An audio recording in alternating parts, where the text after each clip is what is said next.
Indie game summer continues to truck along with exciting new trailers handpicked from my showcase and more, with true fan favourites and huge titles that I'm very excited about. So let's begin with Tearscape, essentially 2D top-down Bloodborne, but framed as a Zelda-style title with modern features. You play as a hunter, exploring this dark, interconnected world filled with dungeons and grotesque monsters. There is a stamina system which you need to manage, also having a limited number of healing flasks until you, presumably, rest at a bonfire or something of the sort. The Game Boy Color inspired art style looks awesome and absolutely nailed it, with level design elements like shortcuts and hidden paths to discover. Find powerful items and gain new abilities that enhance both combat and traversal, also having puzzle elements in the dungeons, like pulling levers to alter water levels, with horrifying boss and enemy designs as well.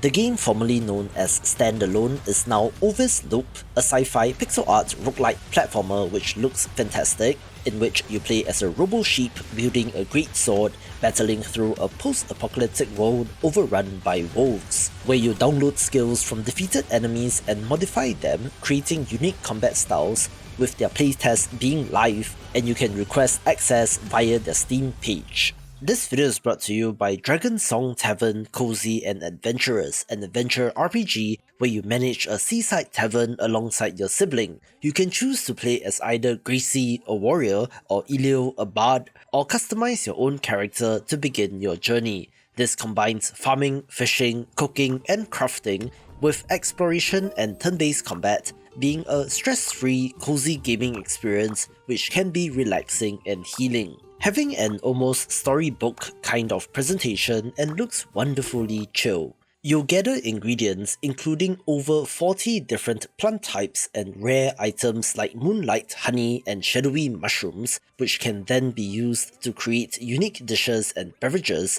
for your tavern guests, having over 200 unique dishes to research and cook. Managing the tavern involves customizing rooms, hosting and interacting with customers, and participating in events like food festivals with extensive customization options for your character, the tavern interiors, and your personal room. Explore 8 distinct wilderness maps, gathering unique rare resources and battling fantasy creatures, also having NPC companions with unique skills that can assist you in both tavern management and on adventures. As such, this looks very pleasant and is available right now on Steam, so buy it via the link in the description below.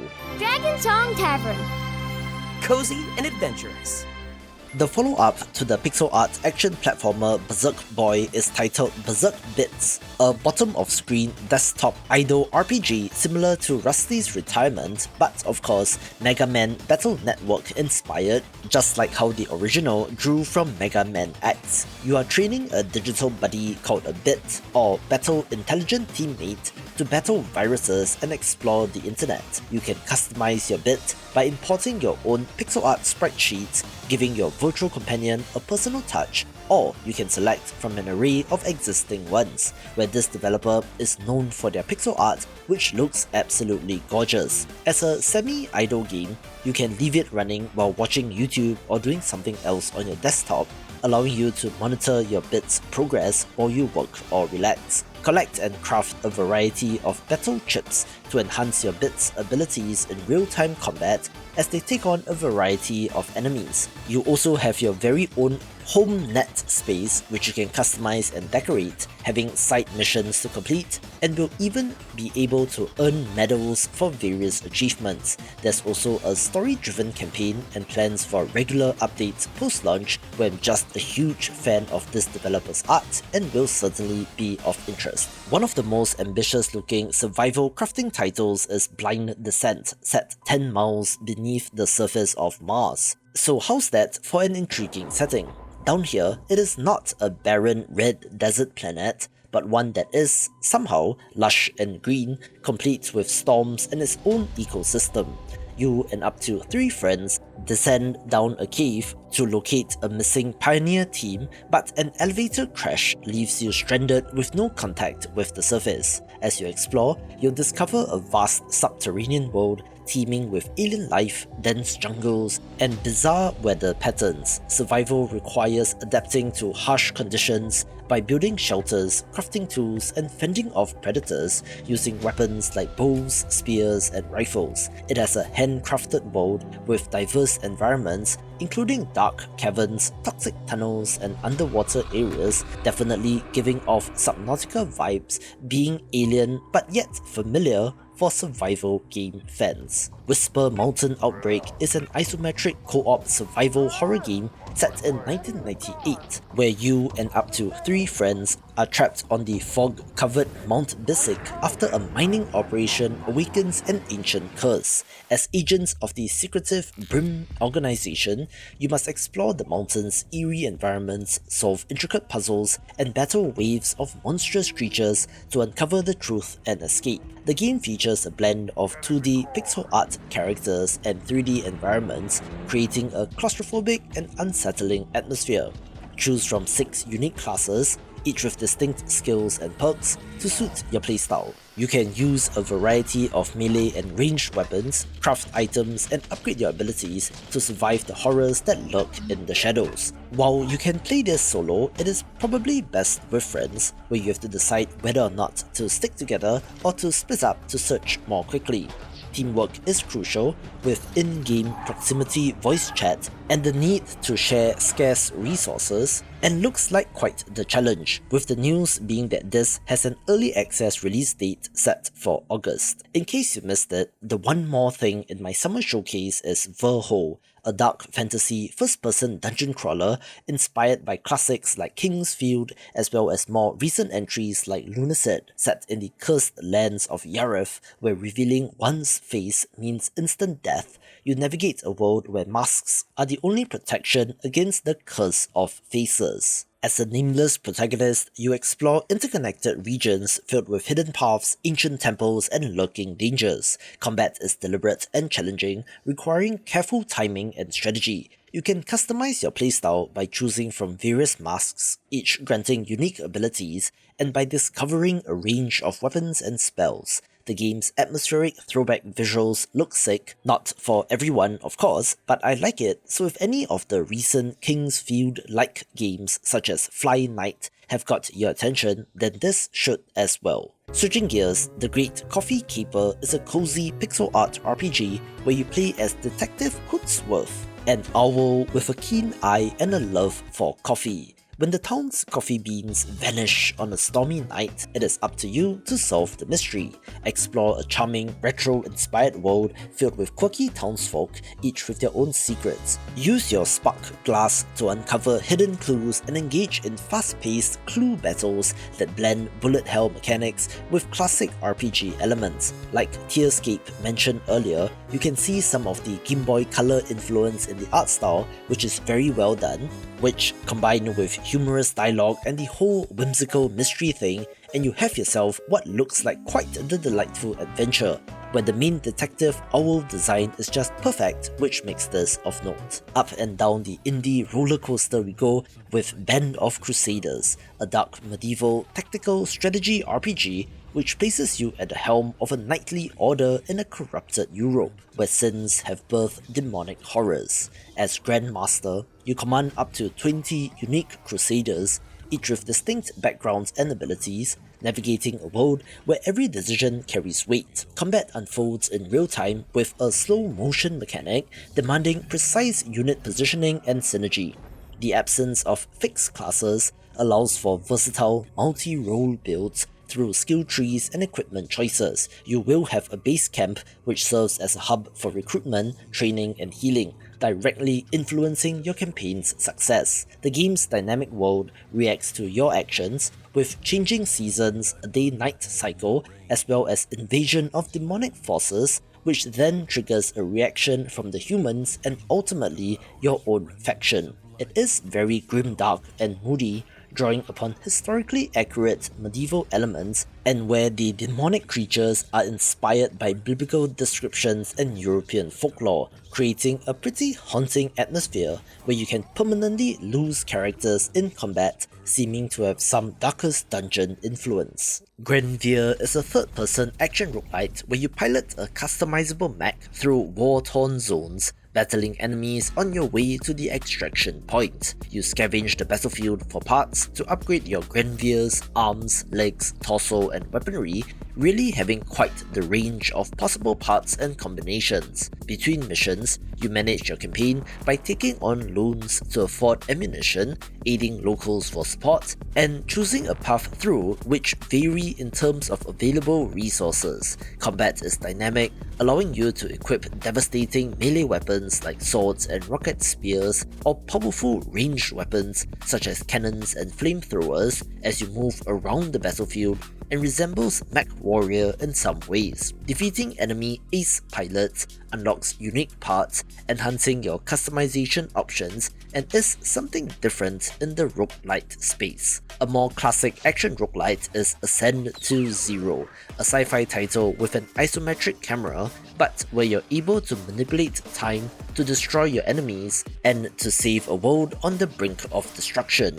You should really head on over to their Steam page since they have some very flashy gifs showing off how this time freezing mechanic works, where you pause the action, dodge out of the way of danger, and queue up a multitude of screen-filling attacks. And when the action resumes, it is absolute chaos. Without the time freezing ability, enemies do seem to be able to swarm you on all sides, so you need to be careful, where it also has an infinite progression system that lets you level into the thousands, so how's that for power scaling?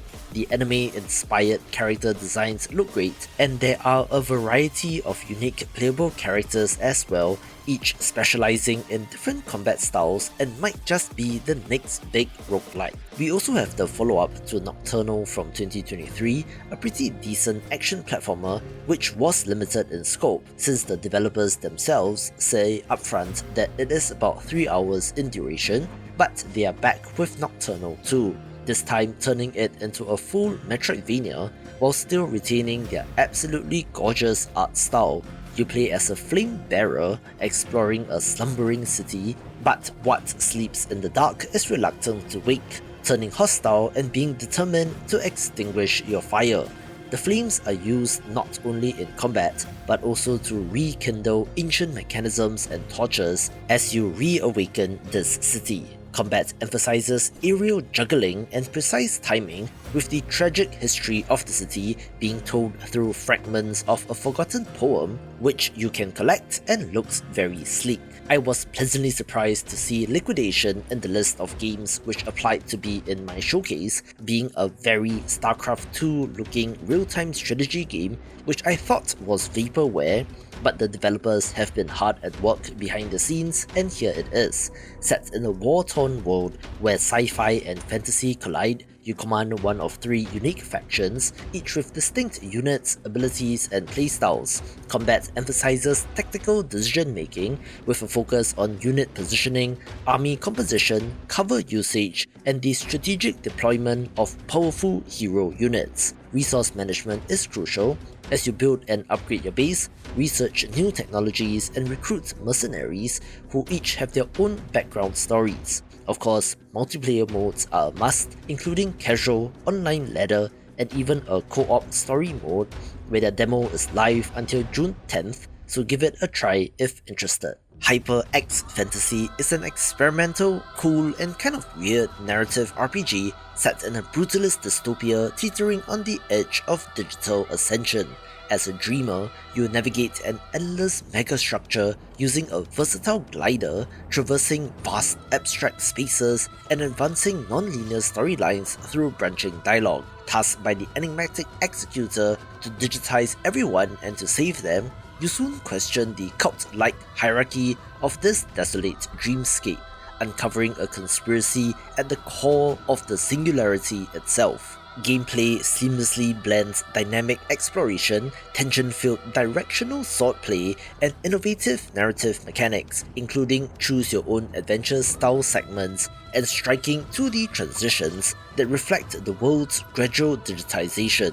Themes of existentialism, transhumanism, and evolution are woven ambiently into the experience, allowing you to immerse yourself in its philosophical underpinnings without overt exposition. And if that sounds like a whole bunch of mumbo jumbo to you, go take a look at their Steam page as well. So yep, definitely a weird title, which, to be fair, is so indie games and does draw inspiration from Nier and is very unique. One of the biggest upcoming titles is Outbound, essentially Van Life the game, which invites you to explore a life of freedom and sustainability in a vibrant open world setting. Starting with an empty camper van, you transform it into your very own personalized mobile haven. Stop to gather materials to build workstations, furniture, and decorations, both inside and atop your vehicle using a modular building system. Power your van with renewable energy sources like solar, wind, or water, adapting to changing landscapes and environmental conditions. Explore diverse biomes, including lush forests, open plains, and towering mountains, each offering unique resources and secrets to uncover. Cultivate gardens to grow plants and mushrooms, which can be consumed raw or cooked into your meals, with signal towers in the environment, which provides blueprints for new technologies, allowing you to refine materials and automate production. There's also co-op support, dynamic weather, and a day-night cycle, looking also cozy and has a lot of hype. There are a bunch of strange, almost Earthbound-like RPGs in development which are of interest, one of which is Off, a surreal title that blends psychological horror with minimalist design, and is actually a remaster of a game from 2008. You play as the Batter, a stoic figure on a secret mission to purify the world, guided by a cryptic, grinning cat known as the Judge. Combat is interesting, allowing you to attack after a cooldown and is not exactly turn-based. There are numbered zones to explore, each with a guardian to defeat, along with a number of cryptic puzzles to solve, as well as a striking art style, being a cult classic for good reason, and will be great to check out if you have not played it. We did also get the announcement of Anima Gate of Memories 1 and 2 Remaster, a polished up version of a game from 2016, which itself draws upon the Anima tabletop role-playing franchise from a Spanish company. In this world, memories shape reality and choices carve destiny, telling the tale of the intertwined fates of a mysterious girl and an immortal soul, each on a quest that reveals deeper truths about their existence. This is a third-person action RPG with dynamic skill-based combat, allowing you to seamlessly switch between characters to execute powerful combos, enhanced by the duel system, which allows you to chain attacks together. There are some gifts of the game as well, which shows the, honestly, day and night differences between the original and remastered version, looking much prettier of course, and hopefully they will have tightened up and polished the game as well. Also of note is that they are making another entry named Anima Song from the Abyss, which looks gorgeous as well, so if you're in the mood for a third-person action RPG, this will certainly be of interest. I managed to get hands-on with Become the Moon at Gamescom Asia and was very impressed with what I saw, being a roguelite deck-building auto-battler that has some Hearthstone influence. Step into a world where magic is broken and go on a quest to become the moon, I think? Assembling a team of misfits and oddballs to ascend to cosmic heights. Each run challenges you to draft unique cards using minions, spells, and relics, which synergize to create powerful game-breaking combos. Combat unfolds automatically, but your pre-battle decisions are crucial since you need to position your minions, select your spells, and prepare for the unpredictable.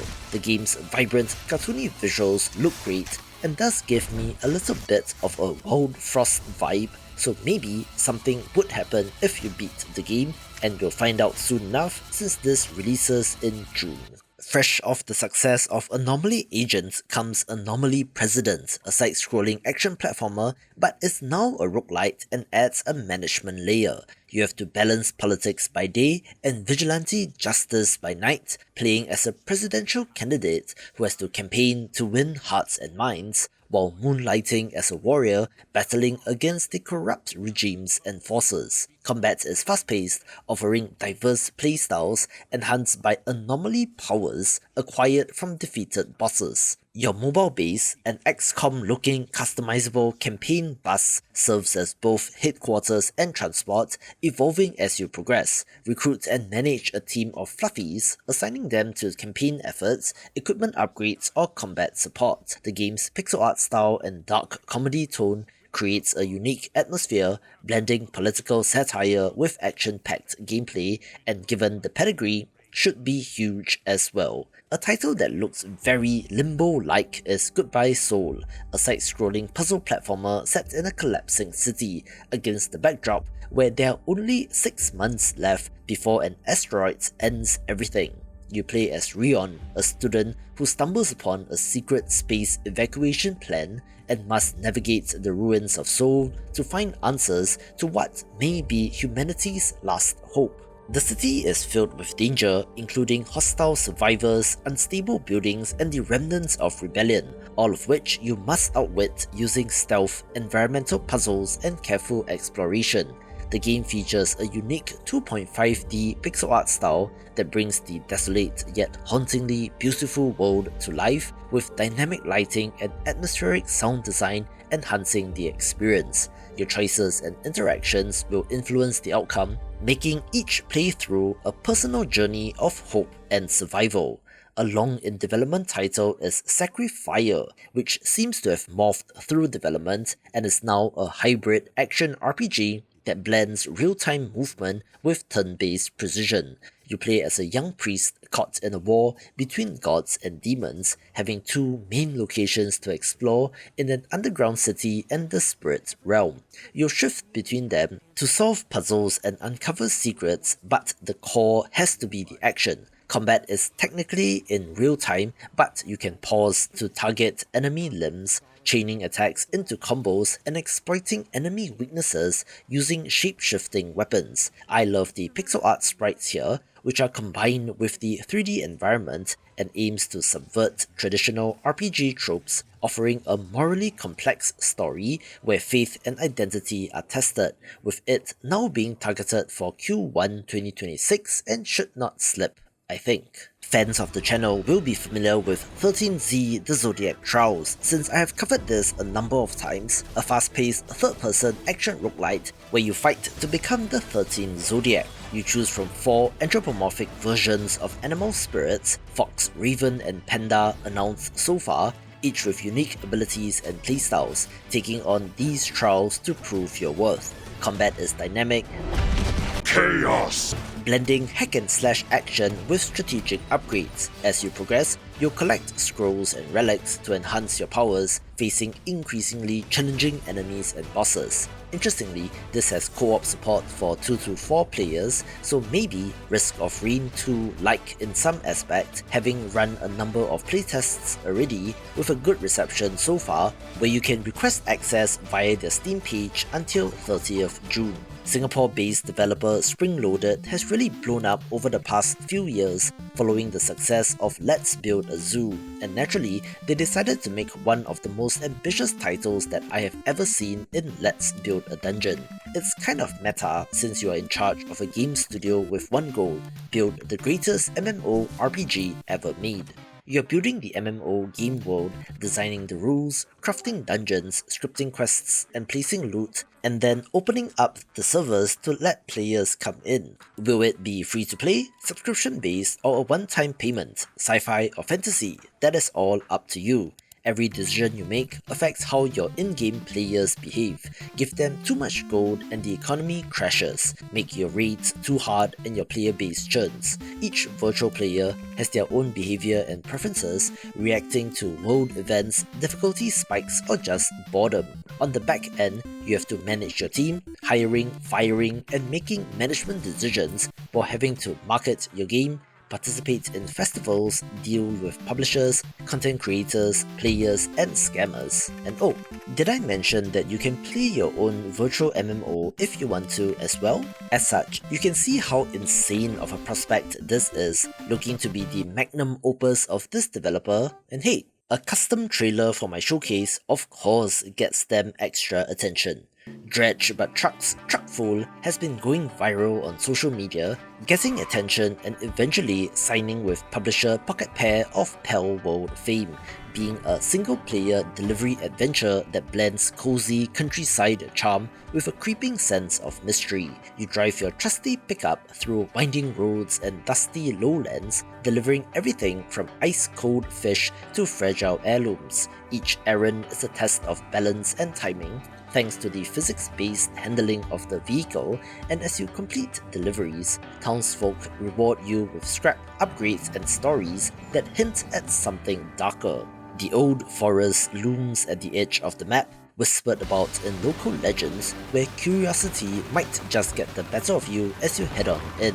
This contrast between cozy and horror game is very effective and is a trend in itself, with this looking to be one of the standout examples. I am so happy to share this new trailer for Kingdoms of the Dump, since I'm a fan of the SNES style JRPG, and this is a brand new trailer complete with fancy animations and looks like one of the best upcoming titles. You play as Dustin Binsley, the trash can knight, accused of crime he didn't commit. To clear his name, you journey through the 5.5 kingdoms of the dump, facing off against enemies like the toxic Gremlin army and uncovering hidden secrets of the world. Combat is turn-based and grid-based, requiring strategic positioning and timed hits, with active exploration, including platforming and character-specific abilities, as well as an overworld map, and of course, an airship. So very classic JRPG in nature. There will be 6 unique characters to choose from, including our trash can hero, a cleaning wizard, a cockroach, a rat, and more, with the developer being literal janitors as well, which is an interesting backstory, and chat went crazy with comments that this game is trash when it was shown. Speaking of chat, perhaps the biggest outpouring of support that I saw was for Super Adventure, a pixel art 2D platformer, yes, but one which grows on you the more you watch it. This has a quirky storyline and a sense of humor, where our hero is equipped with a shield on his back and must turn around to block, being different from classic action platformers, which then quickly ramps up with their bullet hell inspired combat. Sure, games looking like this might seem to be overdone, but I do think that there's really something special in this game, so go ahead and wishlist it and look forward to 2026. Watch this video for more Summer of Indie Gaming coverage.